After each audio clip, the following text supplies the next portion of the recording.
네, 안녕하세요. 반갑습니다. 부자이커스쿨 거인업계라고 합니다. 반갑습니다. 장시간 이 수업 들으시느라고 굉장히 수고가 많으시네요. 그렇죠? 제가 3교시를 맡게 됐는데 부자이커스쿨에서 저는 토지 강의를 하고 있습니다.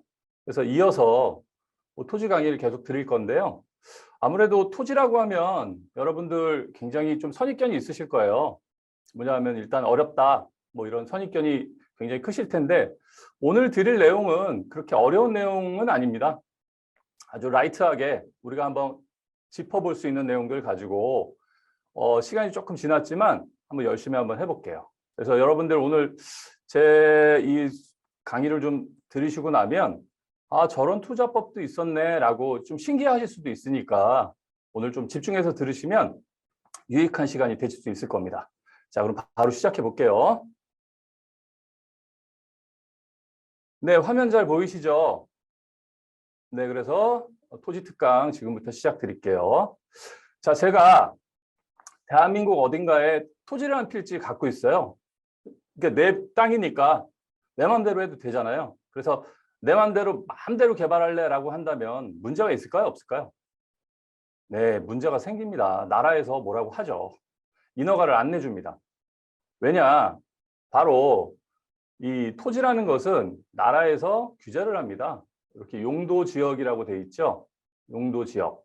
이 용도 지역에 따라서 그쵸, 지을 수 있는 건물의 사이즈와 종류, 범위, 그다음에 건폐율.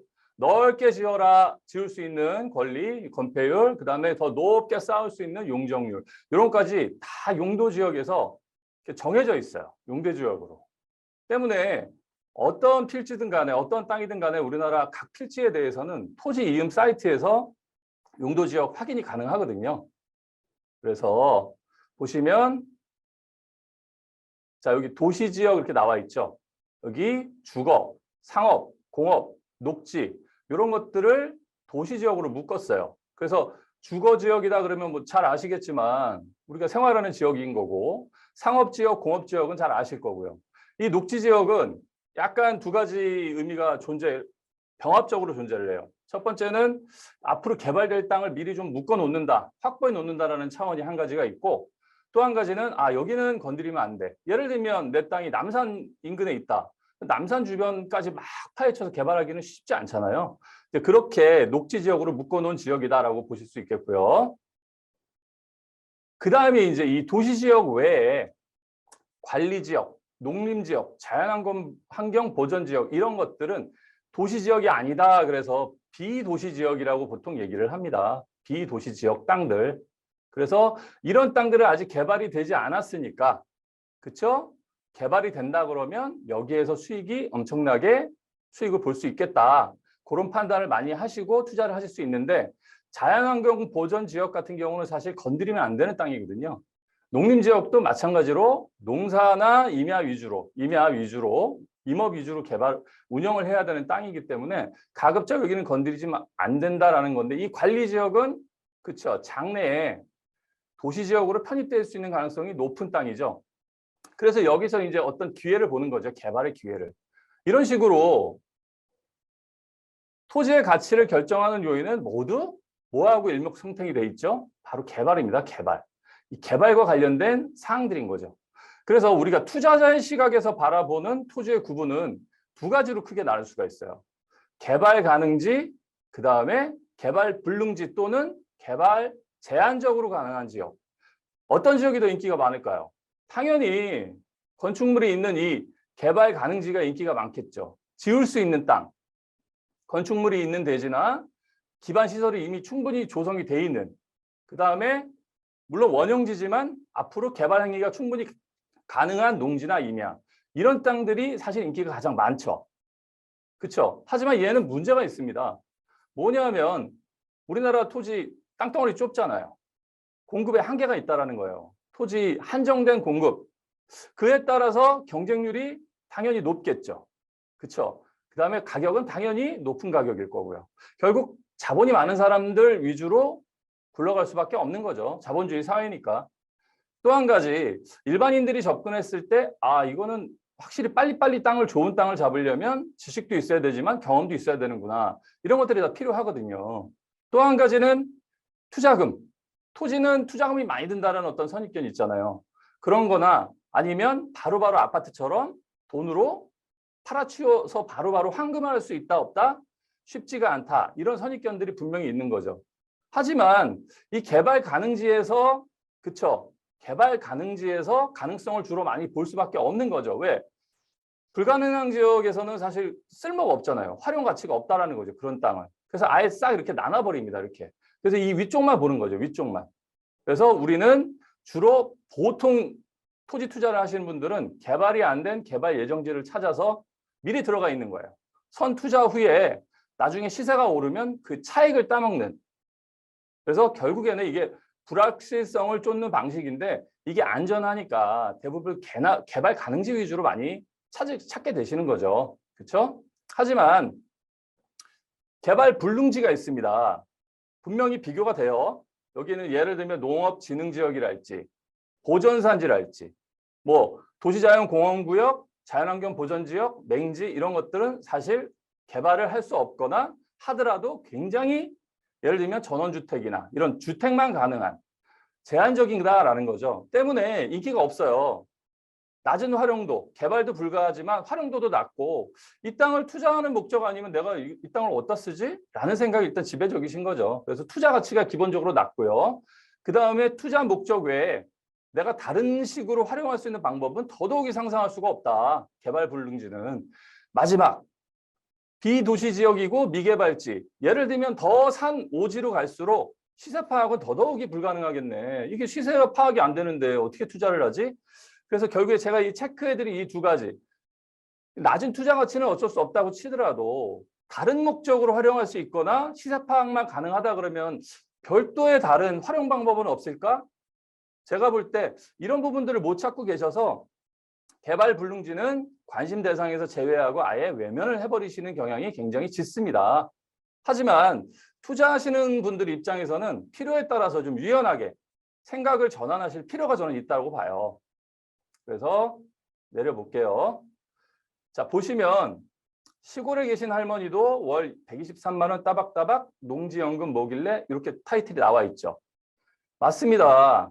개발 불능지나 제한 지역이에요. 거의 개발할 수 없다라고 하더라도 이용하는 사람들은 분명히 존재하거든요. 보시면 제도 도입 이후 지급된 금액이 지금 사상 최고치를 기록했다라고 나오죠. 그 다음에 가입자도 계속 늘어가고 있고 평균 담보농지 가격이 뭐 3억 원으로 집계됐다. 이런 기사들이 들어오고 있습니다. 이거 최근 기사입니다. 농문신문에서도 마찬가지죠. 그래서 이건 개인연금이나 국민연금하고 같이 중복이 돼도 상관이 없기 때문에 농지연금은 그렇죠. 나의 노후를 보호할 수 있는 최적의 방안이다라고 해서 이런 기사들이 끊임없이 생산이 되고 있는 겁니다.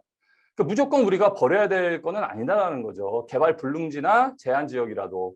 그래서 특히나 제가 오늘 설명드리고 싶은 거는 일반적으로 우리가 투자를 하는 데 있어서는 적합하지 않겠지만 공매나 경매를 활용한다면 이거는 우리한테 엄청난 수익을 가져다 줄 수 있는 방법이 있다. 그래서 여러분들한테 이런 것들을 한번 소개시켜 드리고자 이 내용을 한번 가져와 봤어요. 그래서 그러면 공매, 경매를 통해서 우리가 어떤 매직, 마법을 부릴 수 있는지 지금 같이 한번 공유를 해보겠습니다. 자, 그러면 거인업계님, 농지연금 가입되면 뭐가 좋습니까? 라고 한번 물어보실 거예요. 일단 혜택부터 하나하나 한번 차근차근 따져볼게요. 일단 농지연금의 장점, 그러면 남편이 가입을 했더라도 남편이 뭐 일찍 돌아가셨다. 그렇더라도 그렇지 아내분이 승계해서 하실 수 있어요. 물론 배우자가 조건은 있어요. 60세 이상이고 또 연금 승계를 선택한 경우에 한해서지만 남편이 일찍 돌아가시면 아내분이 그걸 승계할 수 있다는 엄청난 장점이 있고요. 또 그 땅에서 내가 별도로 예를 들면 어떤 수확을 해서 아니면 팔아서 나오는 수익은 별도다. 그거는 그렇죠. 건드리지 않는다라는 거고. 그다음에 우리가 일반적으로 월세를 받는 투자들은 월세가 안 나올 수도 있고 공실이 생길 수도 있잖아요. 근데 이런 농지연금은 정부 예산으로 진행이 되는 거기 때문에 뭐 돈이 안 나올래야 안 나올 수가 없는 거죠. 굉장히 안정적인 거죠. 또 한 가지, 이 네 번째가 저는 가장 또 큰 부분 중에 하나라고 보는데요. 일단 만약에 상환하고 남는다. 그러면 일찍 돌아가셨다. 그러면 그 나머지 차액에 대해서는 돌려주는데 그게 아니고 그분이 오래 사셨다. 가입자가. 그러면 부족하더라도 그 농지를 가지고는 청구하지 않는다. 이런 개념이다. 이렇게 보시면 돼요. 결국에는 농지를 담보로 해서 꾸준히 생활비를 받는데 언제까지 사실지는 모르겠지만 사실 때까지는 약속된 금액은 계속 나오는 거죠. 뭐 물론 생각하실 수는 있을 거예요. 아, 뭐 땅값은 계속 올라가니까 그런 거 아닌가요? 라고 당연히 생각하실 수 있겠죠. 하지만 그럼에도 불구하고 수혜를 받는 입장에서는 굉장히 안정적이다. 이런 게 장점이다라고 말씀을 드릴 수 있을 것 같고 또 재산세도 감면이 되고 또 여러 가지 압류 위험에서도 보호가 된다. 이런 측면은 참 장점인 것 같아요. 그래서 연금은 연금은 이러이러한 혜택이 있는데 지급 방식은 그럼 내가 선택할 수 있느냐? 이것도 분명히 선택할 수 있습니다. 그래서 지급의 상한 금액은 있어요. 그래서 부부 두 분 다 가입하실 수 있는데 한 분당 최고치가 300만 원입니다. 그러니까 부부로 전체로 보면은 월 600인 거죠. 600이 맥시멈입니다. 그러니까 적지 않은 금액이죠. 뭐 고령의 부부분들이 생활하시는 데는 제가 볼 때 적지 않은 금액이라고 생각합니다. 그래서 요 선택할 수 있는 지급 방식을 한번 살펴보면 일단 여기 종신 정액형이 있어요. 이거는 죽을 때까지 매월 똑같은 금액을 지급받는. 그렇죠? 그다음에 뭐 전후 후박형이라고 있는데 앞에는 조금 후하게 받고 뒤에는 박하게 받는다. 왜냐하면 연세가 드실수록 그렇죠. 좀 적게 지급해도 문제가 없다라는 어떤 그런 방식인 거죠. 세 번째는 수시 인출형이에요. 사실 우리 투자자 입장에서는 이 수시 인출형이 가장 적합할 수 있습니다. 왜냐하면 내가 들어간 돈의 상당 부분을 그렇죠. 먼저 인출할 수 있는 거예요. 30%까지. 나머지 70%를 갖고 정액 지급을 해주는 거죠. 이런 선택할 수 있는 제도들은 굉장히 뭐 투자하는 사람 입장에서는 굉장히 좋은 방식이 아닐까 싶어요. 물론 기간형도 있지만 제가 볼 때 대부분의 투자자들은 이 종신형 위주로 많이 생각을 하셔야 될 거다 이렇게 보여지고요. 한번 예를 들어볼게요. 그래서 이 효율에 대해서 한번 우리가 따져보자고요. 종신 정액형 같은 경우는 월 지급금 예시를 한번 보겠습니다. 농지 가격이 그렇죠? 공시지가 기준으로 6억 원짜리다. 그러면 조금 젊은 나이에 계약을 하셨다 그러면 아무래도 길게 받을 테니까 금액이 좀 줄어들겠죠.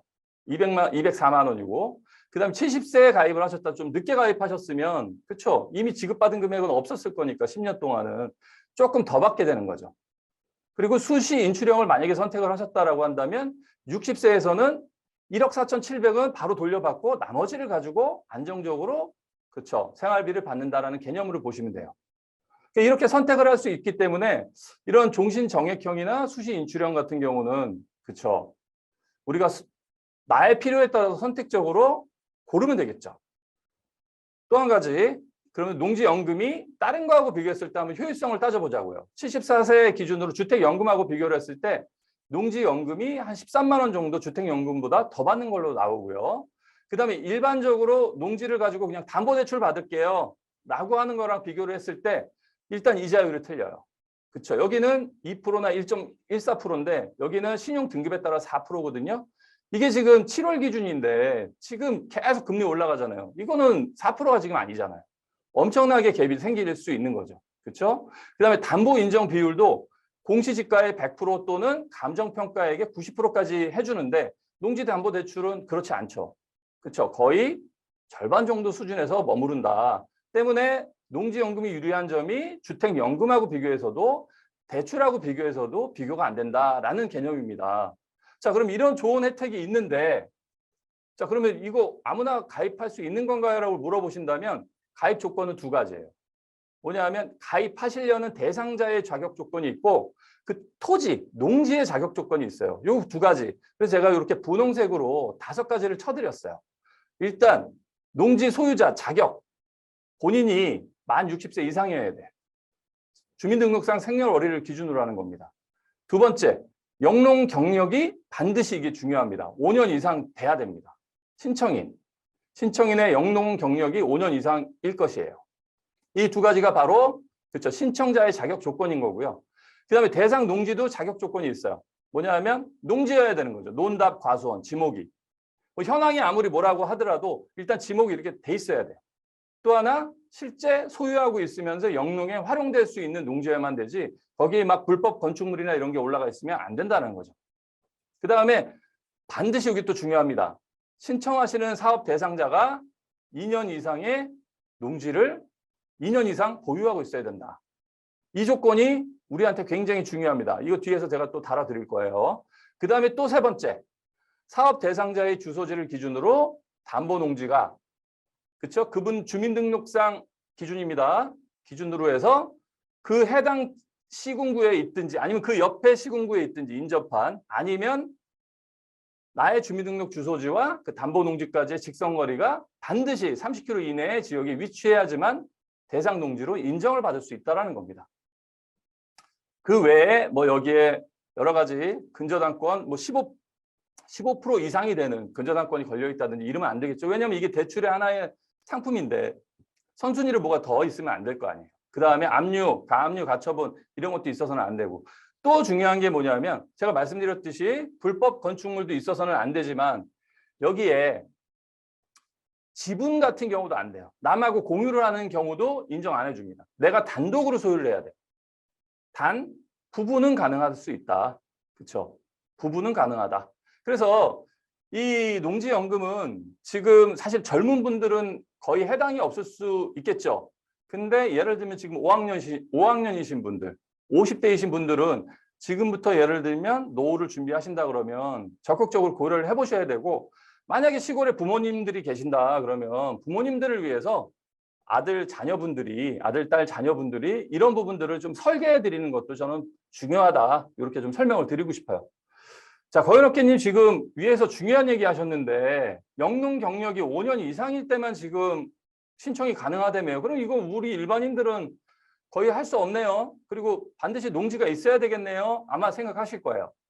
근데 농업인 같은 경우는 농지법 시행령이 나와 있어요. 규정이. 뭐냐면 자, 이거 중요합니다. 1000제곱미터 이상의 농지에서 경작하거나 재배하거나 농업에 종사하는 자 이렇게 돼 있죠. 소유해야 된다는 얘기는 어디도 없어요. 마찬가지로 두 번째, 뭐 고정식 온실이나 비닐하우스에서 경작 또는 재배하는 자지 이걸 소유해야 된다는 내용은 어디에도 없고요. 마찬가지로 가축도 마찬가지입니다. 사육이나 종사입니다. 소유가 아니에요. 그 다음에 연간 판매액이 120만 원 이상인 자 이렇게 규정이 4가지로만 돼 있어요. 그러니까 내 땅이 아니어도 경작만 하면 농업인으로 인정을 받을 수 있다는 것들을 우리가 활용할 수 있다는 거예요. 자, 그래서 위에서 살펴본 그렇죠? 대상자의 자격, 그 다음에 담보의 대상이 되는 농지, 여러 가지 대상 농지의 자격, 그 다음에 농업인의 범위 이런 걸 버무렸을 때 자 그러면 농지연금을 우리가 지금 가입하기 위해서 최적의 로드맵은 뭐냐 이걸 한번 머리를 한번 굴려보자라는 거예요. 뭐를 통해서? 바로 우리가 지금 공매, 경매를 통해서 완벽하게 한번 콜라보레이션을 한번 활용해보자라는 거예요. 투자에. 이를 통해서 우리가 고정적인 안정적인 수익을 얻을 수 있다 그러면 깜짝 놀랄 일입니다. 뒤에서 제가 사례를 보여드릴 거예요. 그래서 첫 번째 1단계로는 이렇게 한번 설계를 해보자고요. 자, 경매에는 지금 없죠. 뭐가 없나요? 경매에는 대부 물건이 없어요. 근데 온비드 공매는 그렇습니다. 대부가 있어요. 임대가. 아, 이게 너무 좋은 제도죠. 이걸 활용하는 겁니다. 이 임대 물건을 활용해서 아까 뭐라 그랬죠? 1000제곱미터 이상일 경우에만 영농 경력이 인정이 되잖아요. 농업인으로. 그러니까 1000제곱미터 이상의 나의 거주지 인근의 농지를 검색해 보는 거예요. 그래서 3년만 더 하셔도 상관없죠. 근데 한번 로드맵을 설계해 보는 거니까 3년간만 싸게 임대를 받아서 여기에 뭐 대부분 농사 그러면 대부분 생각하시는 게 뭐 쭈그려 앉아갖고 뭐 고추 심고 뭐 깻잎 따고 뭐 이런 거 생각하시는데 병충해에 강한 나무를 심어서 경작을 한다면 그렇죠? 이건 초보자도 어렵지 않을 거 아닙니까? 영농 경력 3년이 충족시킬 수 있다라는 거예요. 5년 중에 3년을 임대를 통해서 이 1단계입니다. 공매, 온비드 공매를 통해서 대부 물건을 활용한다. 이게 1단계고요. 2단계로는 자 3년을 충족을 했어요. 그 다음에 나머지 2년은 우리 걸 사자고요. 싸게 공매나 경매를 통해서 농지연금에 유리한 농지를 공매나 경매를 활용해서 싸게 낙찰받는 겁니다. 남들은 안 받는다며요. 개발 불능지니까 관심 없다며. 그러면 우리는 이런 것들을 역으로 기회를 활용하자라는 겁니다.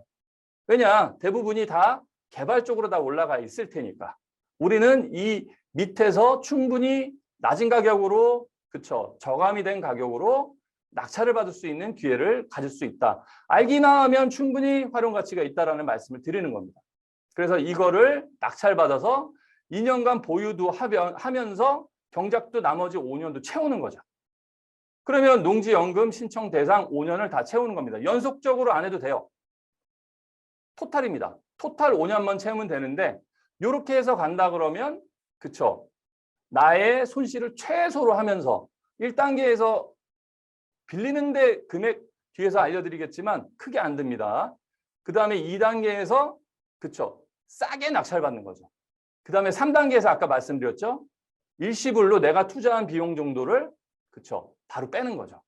그랬을 때 그러고 나서 나머지 죽기 전까지 평생 종신연금을 수령할 수 있다는 거예요.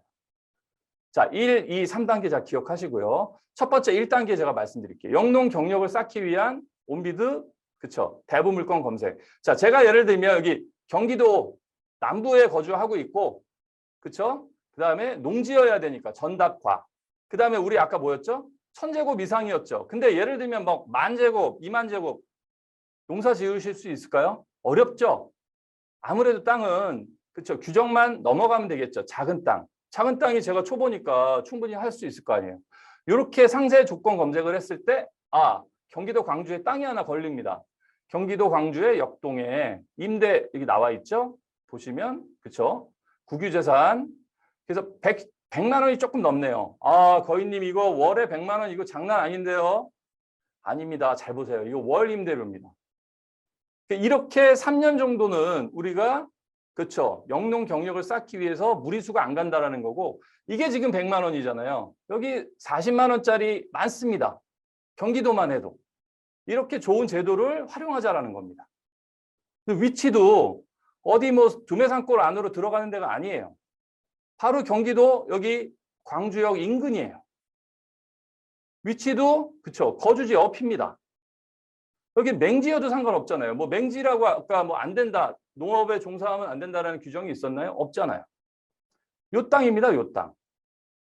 이런 땅에서 뭐 나무를 키우든 한번 영농 경력을 쌓아보자라는 거죠. 자, 그래서 여러분들 최근에 아마 이 소식은 다들 알고 계셨을 거예요. 뭐 LH 사건. 제가 뭐 굳이 불미스러운 일을 다시 꺼집어내려고 하는 게 아니고요. 투자자 입장에서는 아, 이 사람들은 거의 전문가잖아요. 그렇죠? 이분들이 어떤 나무나 과실 이런 걸 선택했는지 저는 굉장히 궁금했거든요. 그래서 이분들이 선택한 나무 같은 경우는 뭐 왕버들 나무나 에메랄드 그린 이런 것들이 보상비도 많이 받고 나중에 팔기도 좋다. 이런 것들에 대해서 이제 관심이 생기기 시작해야 되는 거예요. 그렇죠? 그래서 제가 알기에는 또 느티나무나 뭐 팽나무나 그렇죠? 그런 것들 우영호에서 나왔던 팽나무 그런 종류들이 병충해에도 강하고 키우기도 좋다 이런 얘기들이 있는데 자 보시면 저는 사실 그런 오해가 좀 있었어요. 아니 저거 나무 농사가 이게 농사인가? 근데 과거에는 이게 좀 갑론을박이 있었답니다. 근데 이제 농지법에서는 이렇게 규정이 돼 있거든요. 조경이나 관상수목도 농지의 범위에 들어간다라고 했는데 갑론을박이 있었어요. 과거에. 하지만 이제 이게 정리가 됐습니다. 과거에는 3,000 이상에서만 인정이 되던 게 1,000제곱 이상에서 조경수를 식재하는 경우도 농업인으로 인정받도록 개정했다. 뭐 농식품부 농촌정책과장이 인터뷰를 하고 제가 뭐 사이트에 들어가서 다 확인 다 이미 다 과거에 했었던 내용들이에요. 그러니까 문제가 없는 거죠. 그래서 이런 식으로 활용할 수 있는 방법들을 투자자라면 최대한 찾아보는 것도 우리한테 굉장히 유리할 수 있다. 그리고 또 한 가지 나라에서 농촌진흥청에서 이런 사이트를 운영해요. 초보자들을 위해서. 그렇죠? 이런 식으로 품종이나 그다음에 병충해 뭐 정보랄지 농사로라는 사이트인데 이런 데 들어가 보시면 그렇죠? 유용한 정보를 많이 얻으실 수 있겠다. 그래서 이걸 가지고 그렇죠? 2단계로 농지연금에 유리한 농지를 경공매로 최대한 싸게 낙찰을 받아야 되는데 자 그러면 거인님 돈 되는 농지 고르는 팁을 좀 알려주세요라고 하실 수 있을 거예요. 그래서 제가 자 농지를 선택할 때 있어서 그 농지연금을 주는 쪽에서는 이 담보 농지를 평가를 해야 될 거 아닙니까? 가격을 평가해야 될 거 아니에요. 둘 중에 높은 가격으로 선택을 한다라고 합니다. 첫 번째는 바로 이 개별 공시지가를 이용하는 거예요. 100%나 또는 감정평가의 90% 중에 높은 가격으로 가입자가 선택할 수 있는데 당연히 높은 쪽을 선택하겠죠. 우리 가입자들은.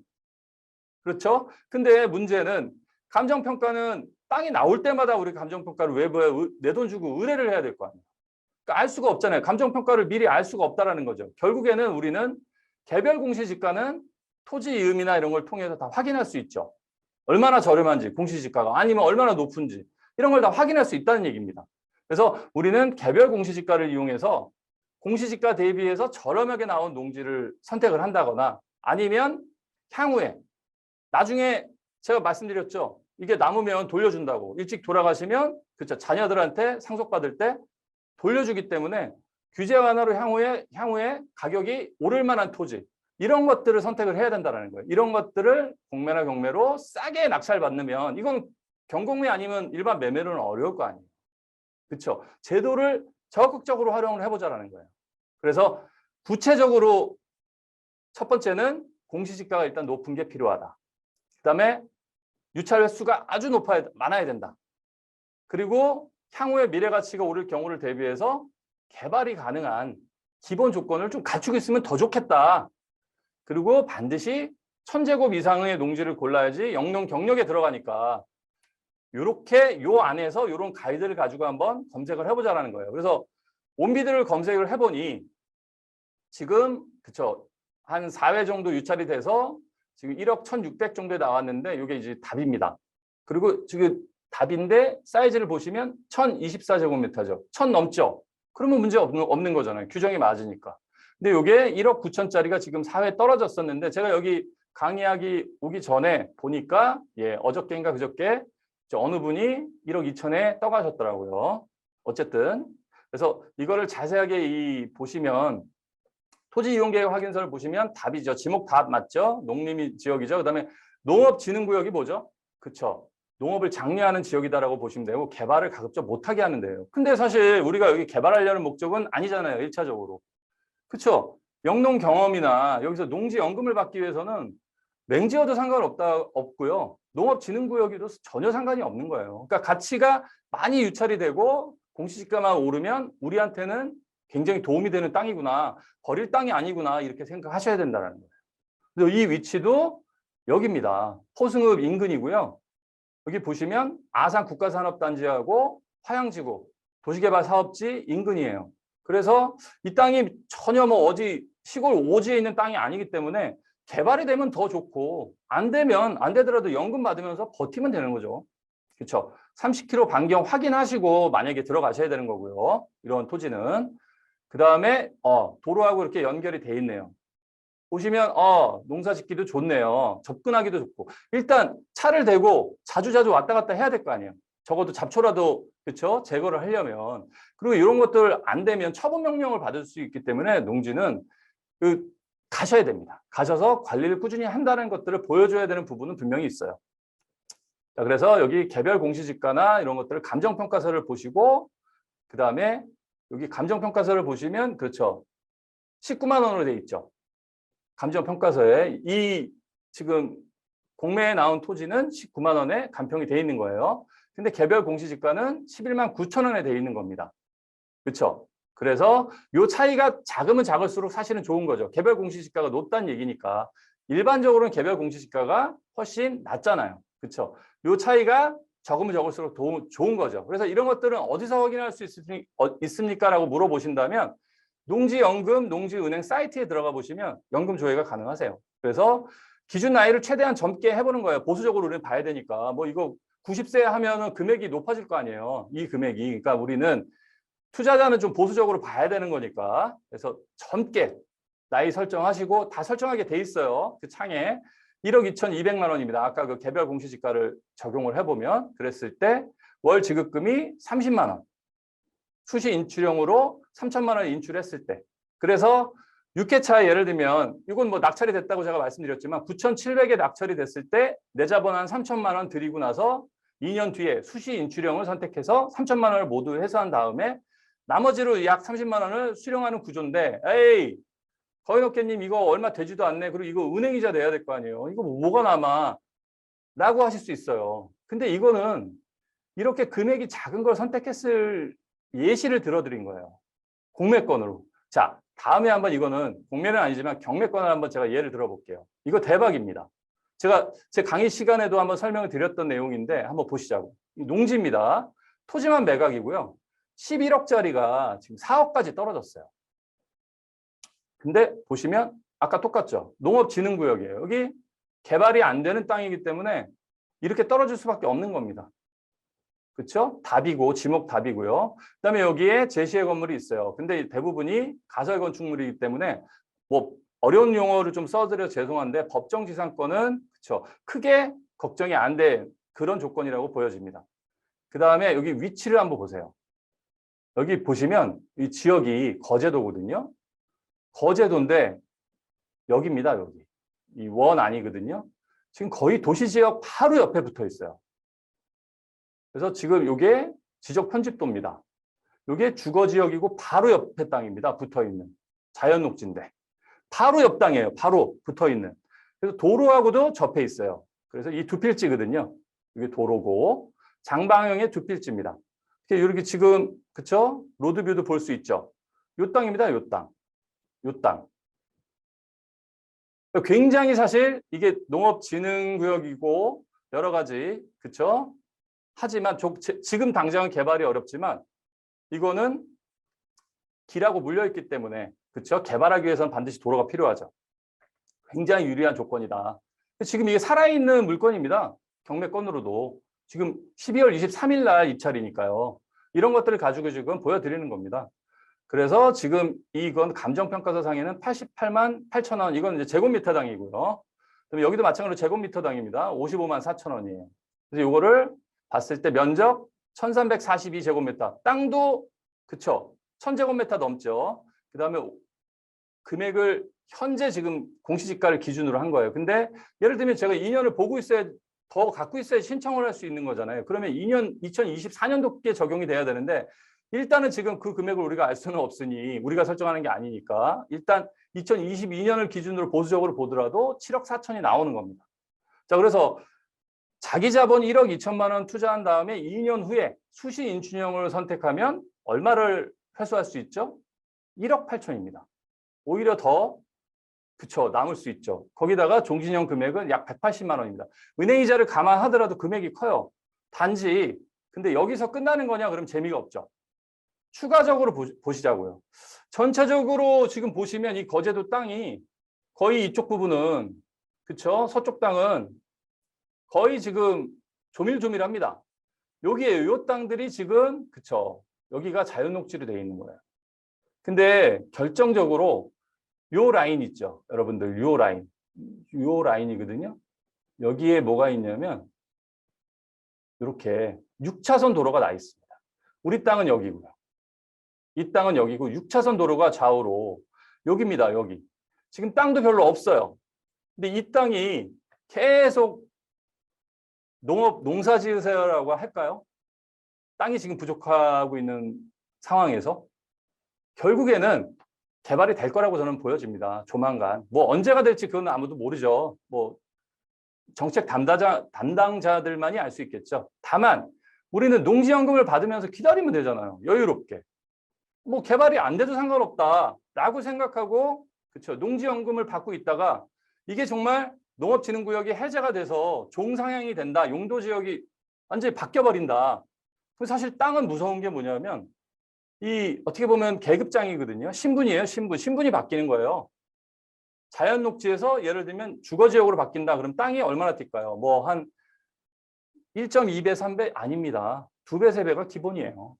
그럼 지금 이게 11억짜리잖아요. 그럼 농지연금 받고 있다가 한 3배 뛰었다. 예를 들면 2배 뛰었다. 22억, 33억입니다. 굉장히 좀 놀랍죠. 그러니까 이렇게 아이고 저 개발도 안 되는 땅 저거 어디다 써? 다들 남들이 외면할 때 우리는 이런 방법도 있을 수 있다라고 본다면 그렇죠. 이거 적극적으로 고려 안 하시면 사실 손해 볼 수 있다라는 거예요. 자, 그래서 여러분들이 저는 그렇습니다. 토지 투자가 무조건 돈이 많아야 되고 뭐 당연히 많으면 좋겠지만 돈이 좀 부족하더라도 우리가 여러 가지 내 상황이나 필요에 따라서 이런 것들을 조금 센스 있게, 그쵸? 보고 발굴해낼 수 있다 그러면 우리한테는 굉장히 큰 도움이 될 수 있다. 특히나 공매든 경매든 이런 좋은 제도를 활용해서, 그쵸? 이런 자격도 갖추고 농업인으로서 연금도 받고 부모님을 해드려도 되고, 이런 것들이 하나의 또 하나의 우리의 무기가 될 수 있지 않을까, 그런 생각을 해봅니다. 자, 다만 이제 조심하셔야 될 거는 경공매는, 그쵸? 최근에 농지증 이 심사 자격이 좀 강화됐죠. 이건 뭐 농업인이라고 해도 농지증은 필요한 거예요. 그래서 다 여러 가지가 강화가 됐지만 우리한테 필요한 건 이 파란색 화살표예요. 뭐냐면 공매든 경매든, 공매는 좀 낫죠. 왜냐하면 잔금 치료해야 될 때까지 여유가 있는데, 특히나 경매 같은 경우는 지금 농지증 발급 기한이 길어질 수 있기 때문에 이 부분은 미리미리 신청을 알아보고 신청을 하셔야 돼요. 또 하나, 압류재산 공매 같은 경우는 우리 공매 사이트에서도 공고가 돼 있어요. 경고를 해놓고 있는데, 낙찰받은 다음에 농지증 발급을 못했다 그래서 매각 결정 취소를 하거나 이런 건 불가능합니다. 이런 거 유의하셔야 되고요. 그래서 입찰 전에 농지위원회, 농지심의위원회, 예를 들면 대상지다, 이렇게 예를 들면 인근에 소재하고 있지 않는다, 예를 들면 농지 소재지 인근이나 30km 그 안에 거주가 돼 있지 않는다 그러면 농지위원회 심의를 거칠 수 있거든요. 복잡합니다. 그래서 이런 것들을 미리미리 확인하시고 진행을 하셔야 될 것 같아요.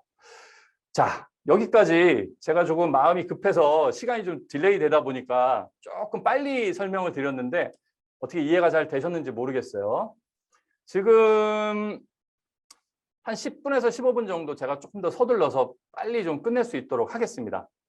그래서 이제 마지막, 이건 또 중요한 부분인데 여러분들이 제일 궁금해 저한테 많이 물어보시는 것 중에 하나였어. 뭐냐면, 거인님, 이 토지 투자는 시세 파악이 너무 어렵던데 거인님은 어떻게 하시나요? 라는 걸 많이 물어보셔서, 제가 언제 한번 좋은 기회가 있으면 한번 설명을 드리고 싶다라고 했는데, 이번에 온비드에서 기회를 주셔서 제가 한번 요거를 자세하게 한번 풀어봐 드릴 수 있도록 해볼게요. 기본적으로 토지 시세는, 그쵸, 아파트나 뭐 빌라나 오피스텔하고 틀립니다. 개별성이 다 달라요. 뭐 도로가 껴있냐, 아니면 지목이 뭐냐, 용도 지역이 뭐냐, 아니면 뭐 경사가 있느냐, 여러 가지를 다 봐야 되기 때문에 다릅니다. 하지만 어바웃은 우리가 알고 들어가야지 전혀 모르고 깜깜이 투자를 할 수는 없는 거다라는 거죠. 그래서 이제 기본적인 토지 시세 파악 요령을 좀 알려드릴게요. 여러분들한테 큰 도움이 되실 거예요.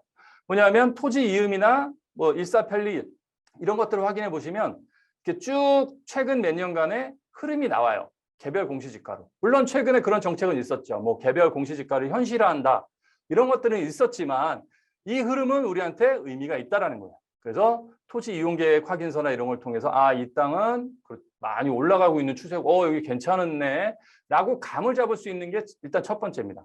이런 공적 장부를 통해서 이런 것들을 한번 확인을 쭉 해보실 수 있는 거고, 두 번째는 이제 실거래가를 한번 조사를 해보는 거예요. 국토부에서 다 제공해 주잖아. 근데 다만 국토부 실거래가 공개 시스템 들어가시면 뭐 여기 동, 연도, 지목, 용도 지역, 아까 제가 말씀드렸죠. 이게 도시 지역이냐 뭐 어디냐 다 구별 다 되죠. 세부적인 것도 다 구별이 가능합니다. 단 국토부는 약간 좀 아쉬운 건 뭐냐면 이렇게 지번이 안 나와 있어서 어느 땅인지 그 조건을 우리가 알 수가 없어요. 대신에 우리한테는 다른 무기가 또 있을 수 있어요. 밸류맵이나, 그렇죠, 디스코라는 사이트에 들어가 보시면 지번까지도 다 나와줘요. 그리고 이렇게 지도도 다 나와요. 도로가 물려있네. 이런 거 다 확인하실 수 있어요. 이런 걸 통해서 이런 조건에서 이 금액이구나라는 것들을 아실 수 있는 거고, 이게 바로 두 번째고요. 실거래가 확인하는 거. 그 다음에 이제 세 번째는 또 나왔습니다. 공매, 경매. 기존에 낙찰된 거, 최근에 낙찰된 거, 인근에 낙찰된 거, 이런 거 다 보실 수 있어요. 낙찰 결과 다 확인할 수 있잖아요. 그렇죠? 거기에 나와 있는 감정평가 내용이 또 중요합니다. 감정평가사들은 얼마나 했고, 또 이 안에 감정평가하는 데 있어서 비교 대상지들이 있어요. 이런 것들은 진짜 돈 주고도 못 사는 건데 감정평가 안에 다 써져 있습니다. 이런 것들 같이 확인하시면 완전 중요한 팁이 되는 거죠. 그렇죠? 이해가 되시죠? 감정평가서 내용 안에 여러 가지 인근 지목을 비교할 수 있는 것들을 같이 올려놨다. 거래 시점까지도 다 노출이 돼 있다. 이런 것들을 다 일일이 확인하시는 겁니다. 판단에 도움을 받는 거죠. 그 다음에 네 번째입니다. 네이버 부동산 들어가시면 우리 기존에 그 토지주들이 내놓은 호가, 부르는 가격이라고 그러잖아요. 시세는 아닙니다만 호가로 토지를 대충 얼마에 그쵸? 내놓고 있는지를 보실 수가 있는 거예요. 근데 일반적으로 네이버 부동산만 보시지 말고 지방 토지들, 특히나 미개발지 같은 경우들은 사실 많이 그런 사례들이 없을 수 있거든요. 그래서 저는 이런 지역 신문들이 있어요. 교차로가 제일 많을 거예요. 그래서 교차로 이런 데 들어가서 토지를 설정하시고 비슷하게, 그쵸? 비슷한 인근 지역에 같은 용도 지역, 이왕이면 해서 최근에 비슷한 땅이 얼마에 거래되고 있는지, 얼마의 호가가 나오고 있는지 이런 것들을 판단 기준으로 삼으시는 겁니다. 그 다음에 마지막에 이제 전화로 일단 임장을 해보고 이 정도 대충 감이 온다. 그러고 나서 이제 현장 조사했을 때 그쵸 몇 군데를 불러서 직접적으로 얼마에 팔아줄 수 있는지 이거 얼마까지 받을 수 있는지를 보시는 거죠. 뭐 여러분들 다 아시는 선이겠지만 토지는 이렇게 조금 더 디테일하게 안으로 들어갈 필요가 있다라고 말씀을 드리는 거예요. 그래서 한번 예를 제가 한번 들어볼게요.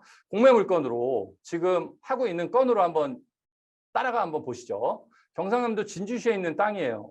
이 앞에 도로가 있는 거 보니까 나빠 보이지 않는 컨디션이죠. 그렇죠? 6억 9천의 대지입니다. 그래서 토지 이용 계획 확인서를 토지 이용 사이트에 들어가서 보시면 그렇죠? 지목, 면적, 그다음에 용도 지역 이런 거 다 나옵니다.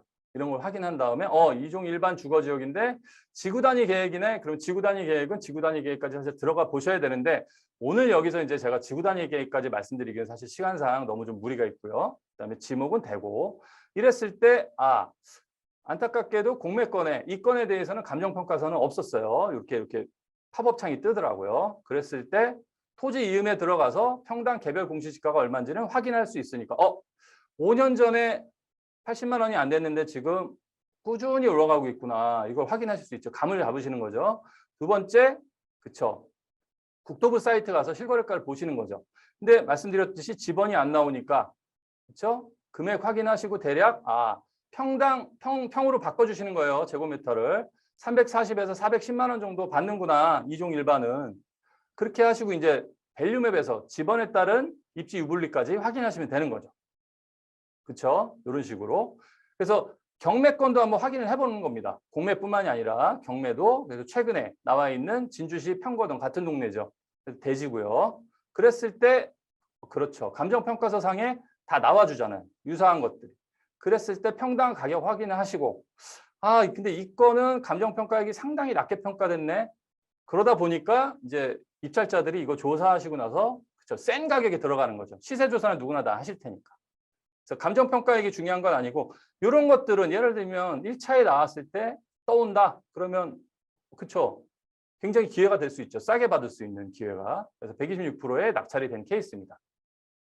경매 두 번째 건에서는 그렇죠. 여기도 비교 사례 보시고 여기는 감정평가가 굉장히 높게 됐어요. 왜냐하면 도시지역에 있는 땅이라 둘이 조금씩 틀립니다. 컨디션이.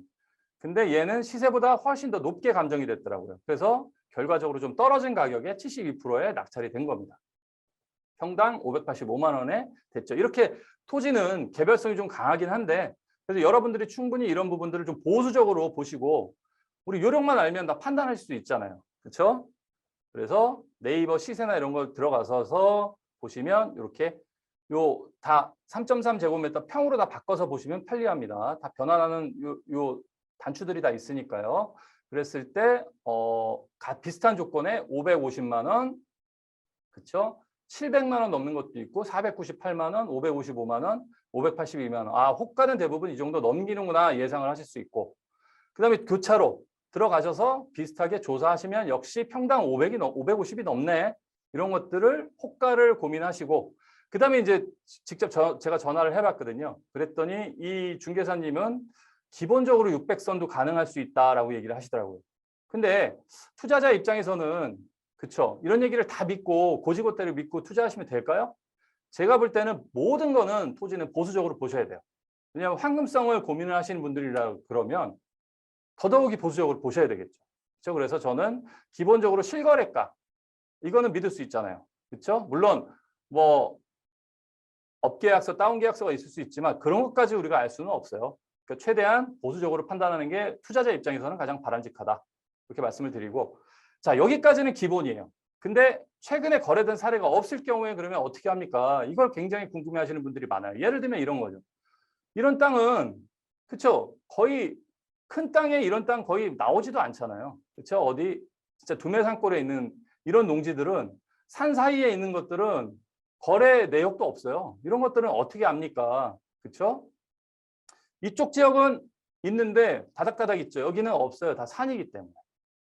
그랬을 때 교차로도 보니까 교차로에도 이 동네 동읍리는 없더라고요. 이랬을 때 이제 이게 이제 하나의 어떻게 보면 지금 키를 드리는 거예요. 일단 해법 모를 때 대출은행에 근저당이 잡혀 있다. 이걸 역산하는 방법이 있어요. 대출은행의 감정평가를 활용하는 거. 이건 뭐 믿을 수 있는 거잖아요. 은행의 감정평가니까. 예를 들면 2,000평의 농지가 등기부등본에 보인다. 2,000평의 농지인데 근저당 설정액이 보인다. 그랬을 때 새마을금고는 보통 채권 최고액이라고 그러죠. 자기가 들어간 비용하고 뭐 이런 이자 이런 걸 더해서 그렇죠. 채권 최고액 설정하잖아요. 보통 1금융권은 120%고 그렇죠. 새마을금고나 농협, 단위농협 같은 데는 130% 설정을 하지 않습니까? 그걸 역이용하는 거죠. 그래서 2억 6천이다 그러면 농지 기준 담보대출 비율이 보통 감정가의 70% 선이다라고 이걸 수식에 대입해 보면 그렇죠. 역으로 2억 6천 나누기 1.3하면 되겠죠. 그러면 2억 원이 나오겠죠. 이게 뭐냐면 130%니까 새마을금고 아까 채권 최고액이 그렇죠? 1.3% 적용하면 2억 원이 나오겠죠. 2억 원에서 그렇죠? 70% 대출을 받았다니까 우리는 역으로 나누기 0.7 하면 되잖아요. 그러면 2억 8,500. 이게 부동산의 평가 가치다라고 한다면 요거 나누기 2,000평을 하게 되면 그렇죠? 평당 가격이 나오겠죠. 어렵지 않으시죠? 은행의 감정평가는 이건 뭐 나를 속일 리도 없잖아요. 이건 은행이 그리고 굉장히 보수적으로 평가를 한 거기 때문에 요거는 받아들일 수 있다라고 보시는 거죠. 은행의 감정평가, 은행의 근저당권을 이용해서도 저렇게 해서도 토지의 가격을 알 수 있다고? 아마 모르셨을 분들이 대다수셨을 거예요. 이거 굉장히 알아두시면 꿀팁입니다. 알아두시면 좋을 것 같고요. 해법 두 번째는 지자체 개별 공시지가 동일 기준으로 책정하는 것들 이런 정책을 한번 활용해 보는 거예요. 무슨 얘기냐? 예를 들면 충북 음성군 음성읍 관내에서 비슷한 관내잖아요. 그러면 음성군 차원에서는 같은 기준을 적용한다는 거예요. 삼색리든 초천리든 덕정리든 농림지역은 거의 비슷한 개별 공시지가를 평균을 거의 적용한다는 거예요. 근데 보니까 삼색리나 초천리나 덕정리는 거래 사실이 있는 거예요. 그랬을 때 실거래가를 한번 보는 거죠. 그래서 실거래가랑 얘네들의 개별 공시지가의 차이를 보는 거예요. 몇 배인지. 삼색리는 농림지역 경우에 1.4배고 개별 공시지가에 초천리는 1.6배고 덕정리가 예를 들면 1.5배 수준이다 그러면 지금 이 해당 필지인 동읍리 같은 경우는 예상할 수 있겠죠. 평균 내보면 1.5배잖아요. 그러면 2022년 기준으로 그렇죠. 1.5배 적용하면 되는 겁니다. 그러면 평당 금액 나오죠. 여기에 그렇죠. 면적 적용하시면 예상 금액이 추출이 가능한 겁니다. 이렇게도 하실 수 있어요. 정 없다면 비교할 수 있는 땅 도저히 이거는 가격을 알아낼 수가 없네 라고 했을 때 제가 쓰는 방법들이에요. 이럴 일이 있을까요? 라고 하실 수 있지만 그렇죠. 농지연금이나 이런 걸 신청하시기 위해서 그렇죠. 더 저렴한 땅을 받기 위해서는 이런 땅들도 이제는 우리가 눈을 떠야 된다는 거잖아요. 그러려면 가격도 알아야 되니까 이런 것도 같이 아셔야 되는 거죠. 마지막 세 번째는 인근 전원주택의 감정가를 활용하는 겁니다. 이건 또 무슨 소리야? 라고 하실 수 있는데 인근에 좀 멀쩡한 전원주택이 있어요. 그러면 전원주택이면 당연히 대부분 지목이 대일 거 아니에요. 대. 주택을 지었으니까. 그랬을 때 이 전원주택만 한번 없애보자고요. 그럼 대 가격이 나올 거 아니에요. 땅만 가격이 대를 기준으로 나올 거 아니냐고요. 그래서 이렇게 멀쩡한 건물은 평당 한 250만 원 정도 보고요. 왜냐하면 비슷한 수준의 전원주택들 감정평가한 거 경공매를 보면 감정평가 건물 따로 토지 따로 나오잖아요. 그걸 가지고 평균으로 산출해 보는 거예요. 그래서 예를 들면 평당 멀쩡한 건물이 250 정도로 평가를 감정평가사 분들이 하셨더라고요. 라고 한다 그러면 평당 250을 보는 거고 아직 쓸만한 상태다 그러면 150 정도 치고 오래된 구옥이다 그러면 80 정도로 낮추고 어바웃을 계산해서 얘를 빼는 거예요. 그래서 전원주택이 대지 200평에 건평 40평 시세가 3억 5천이다 그러면 건물을 계산해서 금액을 빼는 거죠. 아예 빼버리는 거예요. 건물을. 그래서 토지만의 가격을 산출하고 그러면 대지의 가격이 약 평당 나올 거 아닙니까? 그랬을 때 농지 효용 비율 이론을 적용해서 그쵸 대지 가격을 기준으로 농업진흥구역은 한 30% 보통 이 이론에 따르면 농업진흥구역은 가치가 좀 떨어지기 때문에 30% 적용한다고 하고요. 보호구역은 약 40%. 그 다음에 이외에 일반 농지는 60%, 임야는 약 30% 여기 나오죠. 30%만 적용한다. 그래서 우리는 임야는 여긴 평당 한 43만 원이라는 대략적인 추정치를 산출할 수 있다는 거예요. 요 세 가지. 정 없을 때는, 정 모를 때는 이런 식으로도 힌트를 가지고 우리가 응용할 수 있다는 겁니다. 사실 이거는 어디 가서 이렇게 쉽게 알려주는 부분들은 아닐 것 같아요. 제가 하는 방식이니까 여러분들도 한번 너무 답답할 때는 이런 식으로도 한번 계산해 보실 필요도 있다. 저는 그렇게 하셔야지 또 나중에 투자에 문제가 없다. 이 말씀을 좀 드리고 싶고요. 마지막 이제 네 번째 해법은 가장 확실한 방법일 수 있죠. 그래서 주변에 공인중개사나 공인중개사가 없는 경우가 많을 거 아닙니까? 인근에. 그랬을 때는 대부분 답은 이장님이 알고 계신다. 이렇게 설명을 드리겠습니다. 자, 여기까지 지금 좀 제가 바쁘게 왔어요. 시간이 좀 많이 가서. 잠깐만요.